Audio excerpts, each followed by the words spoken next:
Yeah, hello. Today I'd like to give you guidance on how you can significantly improve your health by utilizing ergonomics. Ergonomics aims to improve your posture by a lot of different means, and I'm going to showcase you a few of these means, ranking down from the most efficient one to the least efficient one. Ideally, you would follow through all of these, but you can just do the very first one. It's a very free one as well, and you'll be seeing significant health improvements in your life. And this very first one is called strength training. And you might be thinking, whoa, what the fuck, Maebbie? I thought this was supposed to be an ergonomics video. And you tried to rope me into getting some sort of exercise or whatever. But don't worry, guys. All you need to do is spend 10 to 15 minutes every second day to do some very, very basic exercise. And the muscles you develop through this will help you to hold the posture in a proper level. How it works nowadays is you're sitting in your chair, usually like slouched in, and you develop somewhat of a hunchback. The hunchback comes from the fact that you lack the muscle to hold a proper posture. So your natural posture is one where you just sit down, and when you sit down, you're not activating a lot of muscles.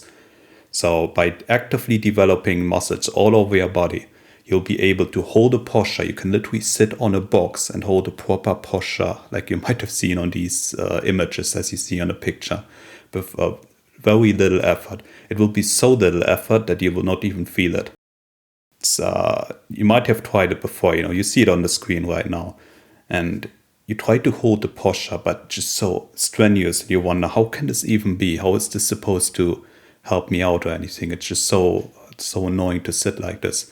However, by utilizing strength training, you'll be able to sit just like that, and it will feel super comfy. And you may be in a position where you don't want to develop a lot of muscle. You don't like the muscular stature or anything. And this will definitely not give you some sort of bodybuilder body or anything. Because the fact is, just because you have the muscles does not mean you'll see the muscle. It might be hidden below a bit of fat, or if they are not that pronounced, you won't really see them. So this is advice for any kind of body type you may have. And I'd like to go through and give you a bit of a rundown of how a basic exercise, how you spend these 10 minutes every second day, and how you can accomplish it. But it's very essential that you remember that for all these exercises, you need to do proper form. You can really fall into the trap where you do the range of motion and you're using your joints instead of your muscles. By using proper form, and I'll show you, it's very easy to follow.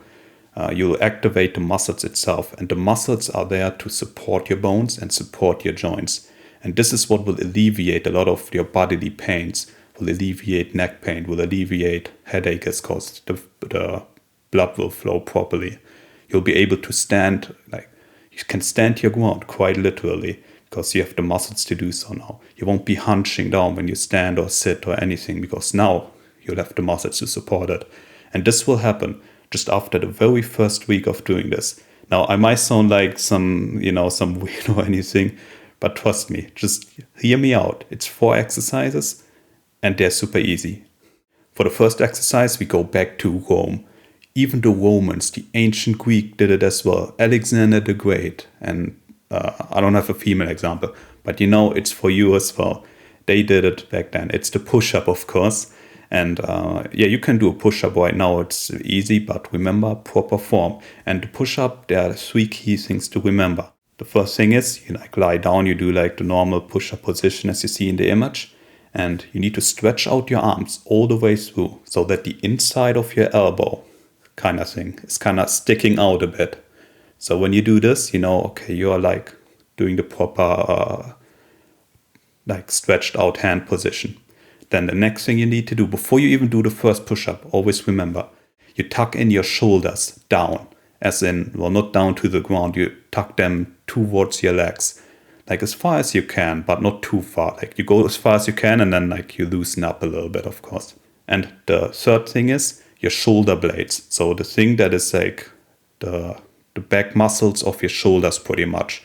Or if you haven't developed any muscles, you might not be able to identify it. But just imagine taking your shoulders and tucking them towards your back. Oh, I forgot. There's a fourth thing. You need to tighten your, your back. No, not back, your ass.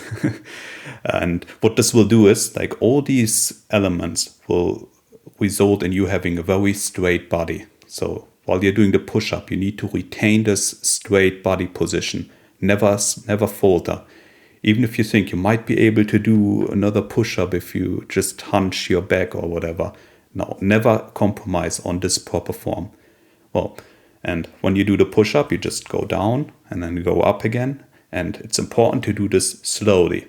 So you go down slowly and you go up slowly. And you do this until you literally cannot do it anymore. Like you'll hit a point where you hit your limit. It's gonna be like a bit, I wouldn't say it's painful, but like you feel a certain kind of hurt. Like your muscles are really like struggling to do stuff. But never settle. You keep doing it until you literally can't push yourself up anymore. There will be a point where you're like in the middle of a push-up and you keep pushing, but you just can't anymore. And like it will slowly descend you to the ground. Well, you don't have any control anymore. And this is where you need to stop. Because what happens here is you've used your muscles so much that your muscle fibers are literally tearing apart. And you might be thinking, oh, wait, this is actually kind of dangerous. I'm going to damage my body doing this. However, remember, this is normal muscle behavior. Like this is how your body builds muscle. First, the muscle is tearing because you're using the muscle a lot. Now the body knows, oh, wait a second. I'm actually like, this guy stopped sitting around. He's utilizing his muscles.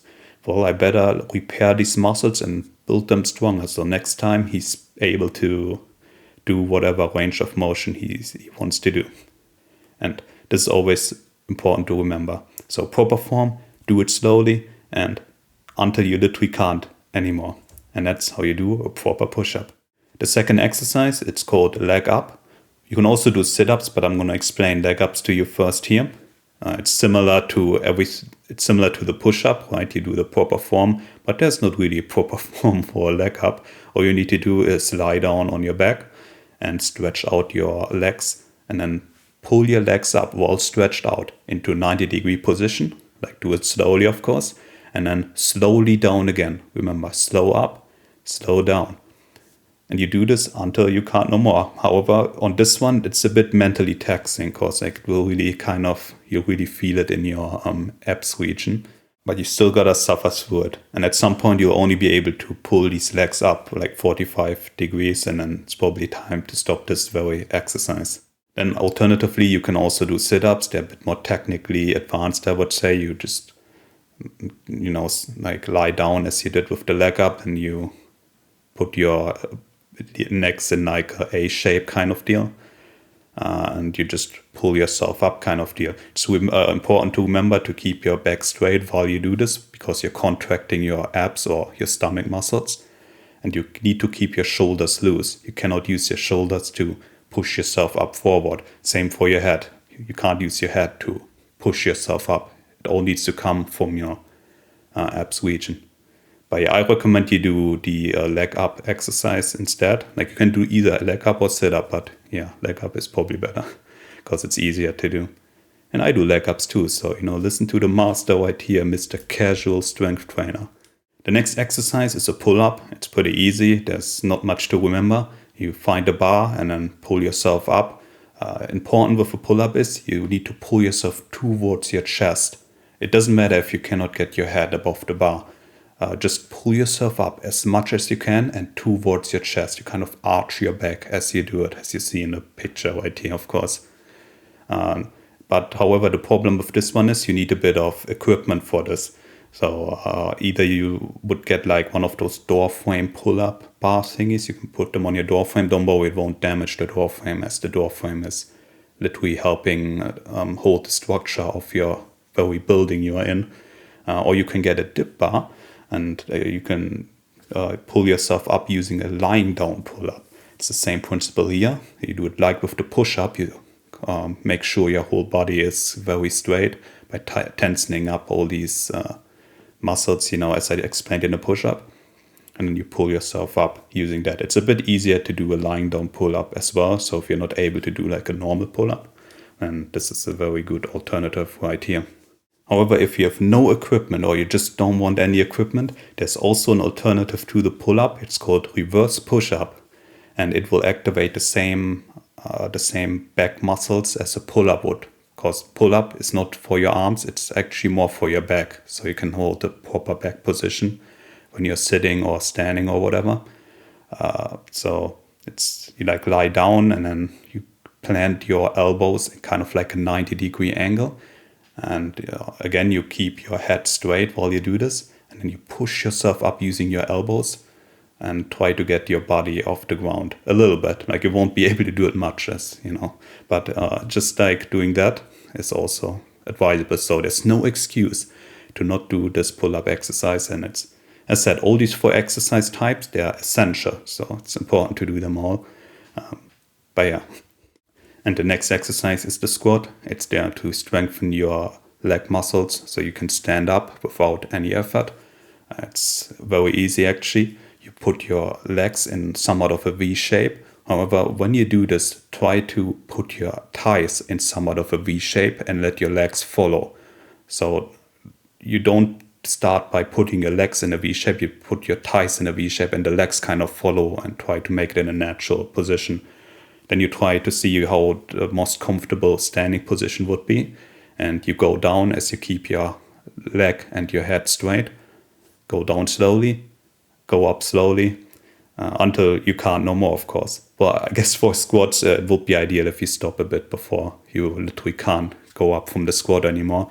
As sometimes you want to walk around afterwards. But, do it once, do squats once until you can't go up anymore, and then you have to crawl on the ground for like a minute to get back up to strength. But yeah, these are the 4 exercises. It's also important before you start any of these exercises, I just wanted to give you a rundown, right? That you stretch before you do them. And stretching is really easy. You just loosen up your neck, arms, shoulders, legs, waistline, like your whole body, you just move them around a bit. Maybe put a bit of pressure on things. It doesn't matter too much. Think of it as loosening up.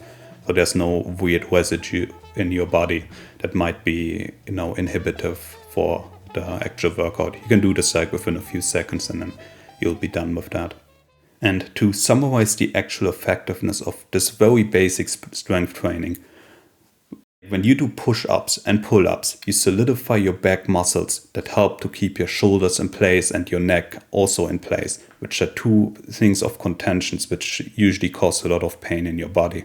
You can also move things with more ease when you have more strength in your arms. That is particularly useful when you're playing VR and when you're having these 2 controllers in your hand, and like it will feel much more light. Maybe if you play Beat Saber, you now have the strength to actually get the 100% score on the thing when you hit it. And you can use your mice, with much more fluidity to get that headshot. Okay, I don't know about the mice thing, but yeah. Then you have the abs or the stomach muscles.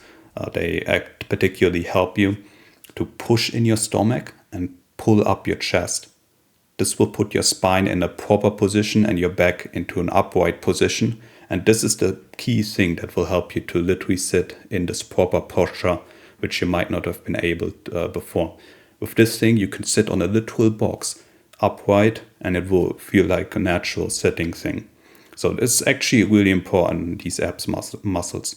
And again, you won't really see a 6-pack unless you do this for many years. And if you don't want to have a 6-pack on your body, you can just tone down the training in that particular region. And, you'll have the muscles anyway. Because remember, just because the muscles are there does not mean you see them. And of course, the squats, they're just there to strengthen your legs. Well, it has like a dual effect, of course, because when you have like strong legs that are able to help you stand up properly without moving around so much, you are less likely to hunch over or get in a bad standing position to compensate for a lack of strength in your legs. And you won't rely too much on your knee joints to hold up your legs.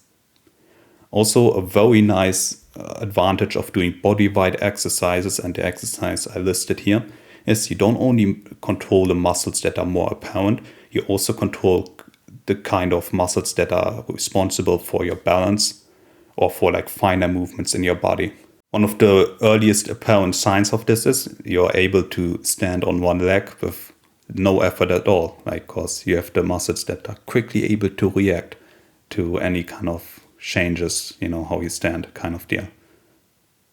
And yeah, this is the section. I highly recommend you give this a try. And I'm sorry for dragging you through like 15 minutes of, just do exercise, bro.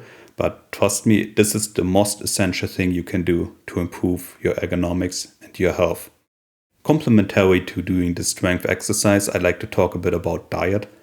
A diet is there to help your body take in nutrients in a healthy way and to do it in the most efficient way possible.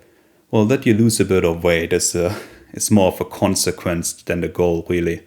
And there's one type of diet or one way of processing food, I like to call it, that is absolutely, it's truly a game changer. When I found out about it, like, it's absolutely, I couldn't believe it. I thought these people were like crazy or whatever. I've been doing this for many years now, so I can attribute to how efficient this is.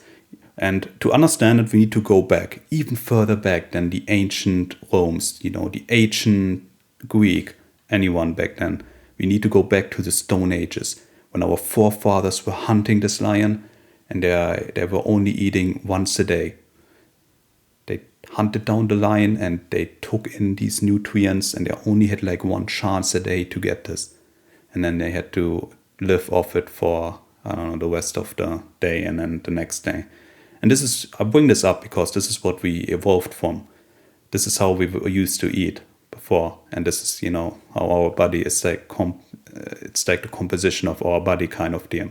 So if you can implement this very ancient, but it's not even ancient, it's very, very old, older than ancient lesson, and incorporate into your own life, you'll see a lot of great benefits. And I'll go into detail what exactly these are. So, of course, I'm talking about intermittent fasting right here. So you only eat one meal a day. You can do it a bit lighter though. You can eat within 4 hours a day, and this will have the similar effect, where it's almost the same effect as only eating one meal a day. And you only eat one meal a day, so you only spike the insulin hormone once per day. And how many people eat today is they eat their breakfast, their lunch, and their dinner. And what this causes us to do is that we spike the insulin 3 times a day. And it's not even that. While you're processing the food, while your stomach is working, you're still producing the insulin as all this stuff happens. So basically 5 hours after you eat, you're still producing insulin, and then you already, eat the next stuff. And you might be thinking, well, okay, insulin is good, I need to process the food, what do you want to tell me here? The problem is insulin inhibits a lot of essential hormones that are there for the maintenance of your body. Most crucially, there's one hormone called HGH, and I linked the Wikipedia article about it below where you can read up what it all does. However, HGH, or human growth hormone, how it's called, is essential for the cell regeneration and the bindings of vitamins and minerals, among many other things within your body. So while you're eating this stuff and, the insulin is producing, your body is in a mode where it's like, oh, okay, I need to process these nutrients immediately. It's like back in the Stone Ages. I might not get a chance to do this, later. So quick, produce the insulin. And this of course makes sense when you're in a survival situation. However, it puts a damper on all these long-term effects that the other hormones have in your body.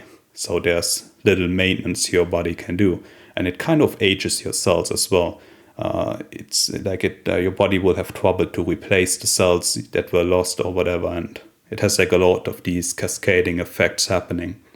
So here's where intermittent fasting comes in. By only eating once a day and eating a larger portion, of course, gotta figure this out a bit. You eat like one large portion, and then everything is in your stomach, and your body can efficiently take in these nutrients over the next 5 to 6 hours. And for the other 18 hours while you're awake or while you sleep, your body can now take its time doing a lot of maintenance in your body, which will, of course, help your health in general. Removing toxins, renewing cells, repairing your muscles, that you might have strained from the workout. But, remember, that's the natural course of action for the muscles. And I highly recommend that you give this intermittent fasting a try. It's really, I can't believe this isn't taught anywhere. There are a lot of studies made on this, especially if you combine it with the strength training mentioned earlier, that it will have such a detrimental effect on your body. Once you've done this for a week at the latest, you will not feel hunger anymore. Like you will not crave kind of weird snacks or something. So you don't need to worry about that stuff as well. Oh, and of course, well, you don't fast for a whole week. Like you eat one meal a day or eat, within 4 hours a day for like a week. So like 7 meals. I just want to clarify it. Like don't fast for a whole week. All right, let's continue. Another thing I'd like to touch upon is added sugar. So what is added sugar? You might have heard it a lot before. It's basically when people put sugar into food. So the food will have more sugar than it would naturally have. So the sugar is, of course, processed from other means. And then they put this processed sugar like right into the meal. That's why it's called added sugar. And there's, of course, sugar which is within the food itself. The problem with added sugar is it is sugar without fiber. And it is a huge disruption to your hormonal state and your, the way your body operates. Because without fiber, the sugar is taken in immediately. Like it goes immediately into the bloodstream. And that causes a huge energy spike. And it will decay your cells much quicker, as your cells work much quicker now. And then they tire themselves out and then they die and then they need to be replaced. Yeah, this is why added sugar is pretty bad for your health, as you may imagine, as it temporarily ages you. Well, unless you keep eating added sugar, then you're gonna have some more permanent effects, I suppose. Added sugar is the most dangerous drug you can take in, period. However, let's say the sugar comes with food, so then you have fiber. So you eat the food, you eat like your banana like a monkey. yeah, okay. You eat the banana and you're like, oh, that was pretty sweet actually. Like, if you quit added sugar, then the food will actually taste sweet. That's a nice consequence right here. And then your body will like process the fiber and then you get the sugar over, as said, the 5 to 6 hours it takes to process the food in your stomach. And yeah, this is pretty good. So, well, you can still overeat on foods, but I mean, good luck trying that. I actually like to eat canned foods. And canned foods will retain all the nutrients the natural food has, so it's good to eat. And you can also eat dried food. Dried food is a bit sweeter actually, but it's a bit of an acquired taste right there. And make sure these things have no added sugar added on their packaging. They need to do it by law. So yeah, it will say on the packaging when it is, and then you're on the safe side. And yeah, I like canned food. It's pretty tasty. Okay, the next low-hanging fruit right here you can do immediately is remove alcohol from your life. Alcohol is the second worst drugs. It's worse than the other drugs that you might have heard of. Alcohol is actually not good. Or sometimes you're like in social situations and you're kind of forced to drink alcohol. It's kind of like, you're like the weirdo. They're like, oh, here, drink this alcoholic beverage right here. It's communal and everything. And if you say, no, actually, I'm not drinking alcohol, then you're like the weirdo. So sometimes you need to drink it. But, I would still try to avoid it at all costs. And of course, remove other drugs. Like any drug you take right now, marijuana, smoking, this vaping thing with nicotine in it, or I don't know. Like, no, guys, no drug is good. They are saying it's good to sell it to you. So, no drug at all. It's a huge improvement. And no, guys, no matter what pill you're saying right now, no matter what comes to your mind. This pill actually, this is a new drug. No, guys, no drug is good. All right, that's the diet section anyway. Let's go to something you can solve with money. It's your chair. Wow, are you sitting on a chair right now?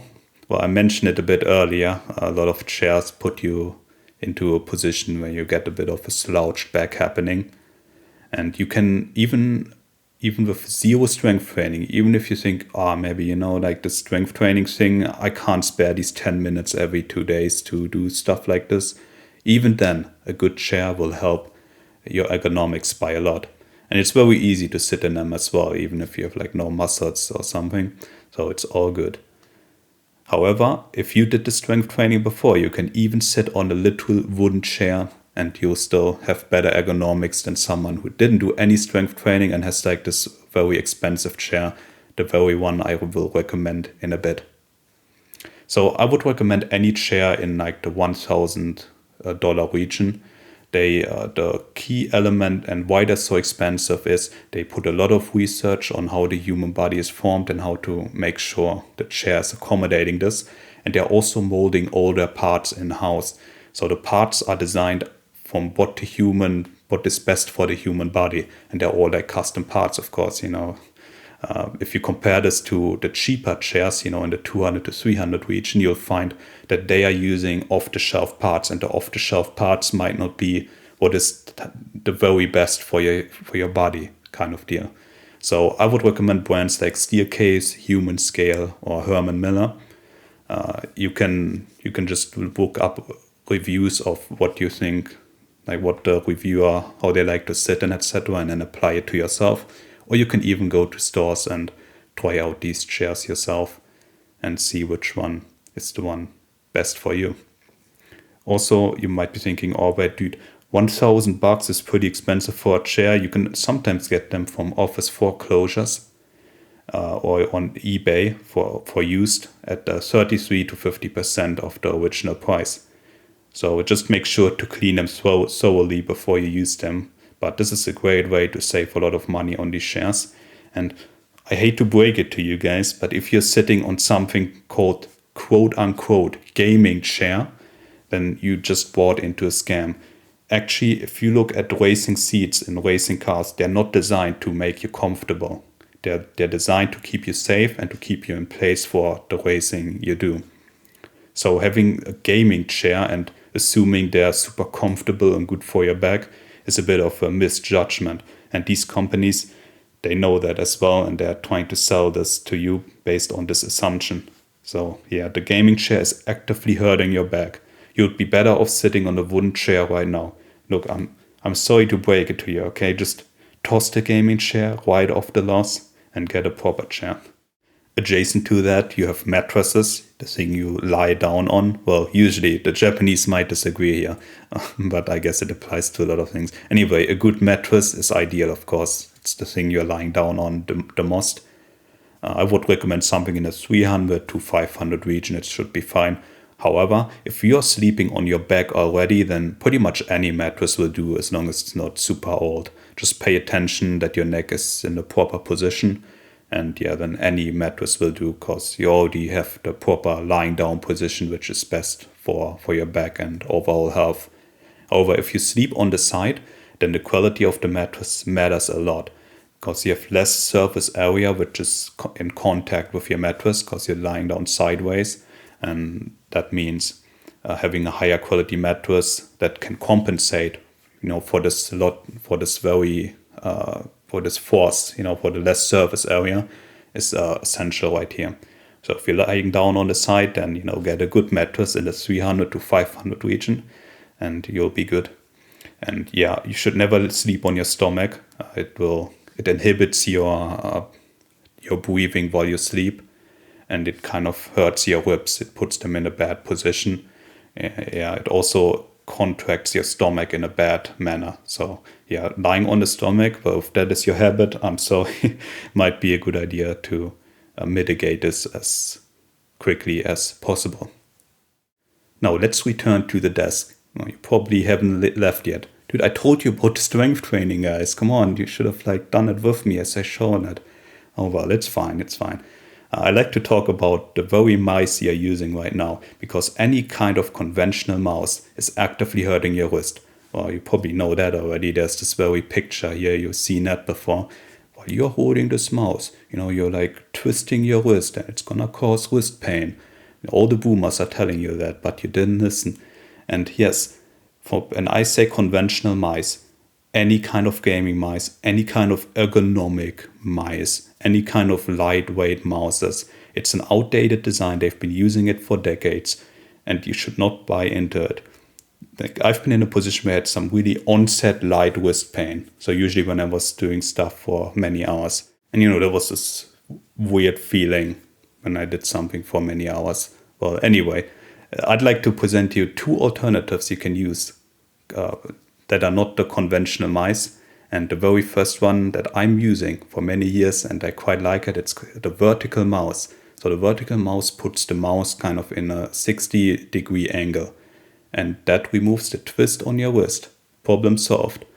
Yes, you can actually simulate holding this mice by taking your current mice and just holding your hand in a handshake position, it's called, kind of in a 60 to 90-degree angle, and then extending your index finger to hit the click button. And the middle finger is going to be on the right button while holding it still sideways. And then you can kind of get a good idea how it would feel like.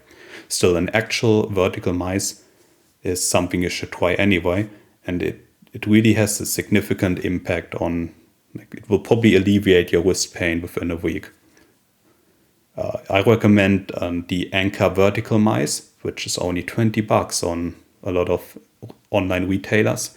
Or if you want to spend more money, or after you've used the Anker vertical mice for a bit, there's a Logitech MX vertical mice, which costs 3 times as much. But this is the one I actually use, and dude, I love my Logitech MX vertical. It's really high quality. It feels pretty nice, and well, as said, I never had wrist pain ever again. However, before I switch to a vertical mice, there's a mice you can use which is just as efficient.